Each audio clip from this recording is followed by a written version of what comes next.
What is going on, Bold Nation, and welcome to another weapon review for Destiny 2. Today we're going to be taking a look at the Guiding Star, which is the brand new auto rifle that we're able to obtain from Dead Orbit. And boy, was I excited when I saw the perks on this weapon, and now that I've actually gotten a chance to test this one out, I can give you guys my opinion and give you guys a review if this weapon is worth you picking up, if it's worth you skipping, if it's worth you actually pledging a faction to Dead Orbit, and also letting you guys know how to obtain it in case you guys don't know how to actually get your hands on this weapon.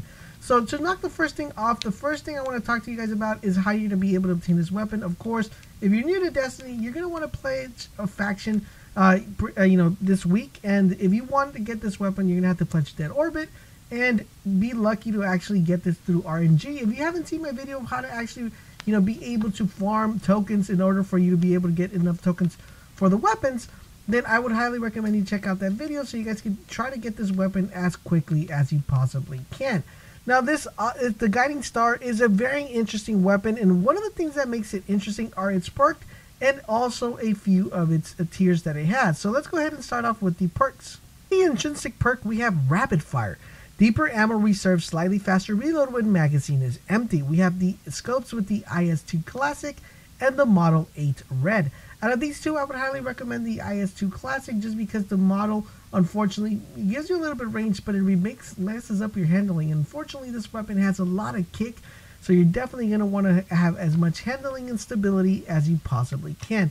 Next up, we have a Pendant Mag. This weapon magazine is built for high capacity, increases magazine size, and we have high caliber rounds. Out of these two, definitely recommend high caliber rounds. If you're running a Pendant Mag with this weapon, you are not going to be doing good in PvP or PvE at all. So high caliber rounds is the way to go. And of course, the last perk, we have Moving Target. Increase movement speed and target acquisition when moving while aiming down sight, as this weapon is going to require you to actually be on the move.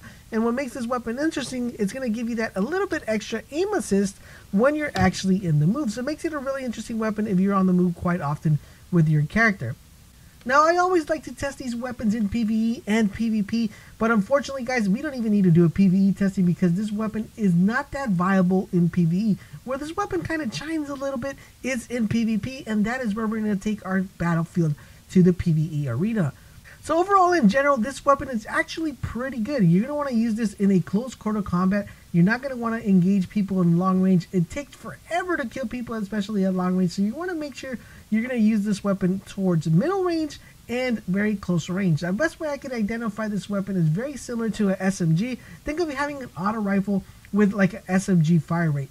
Now, talking about fire rate, this is the only auto rifle that I know that fires 70-20 rounds per minute as opposed to any other rifle. This is a fast firing auto rifle. If I had to compare this to any other weapon in Destiny 1, would definitely compare this to the Doctrine of Passing. And you guys remember the Doctrine of Passing, when it was in its days, that thing just straight out melt.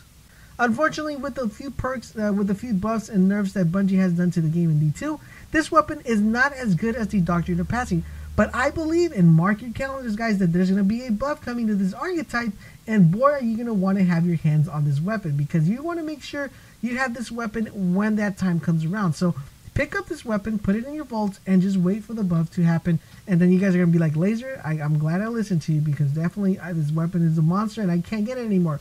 Well, talking about not being able to obtain this weapon is, keep in mind, these weapons won't come back. They are only available through this week, because I don't believe we're going to be getting faction rallies until the Season 2, and these weapons will become obsolete.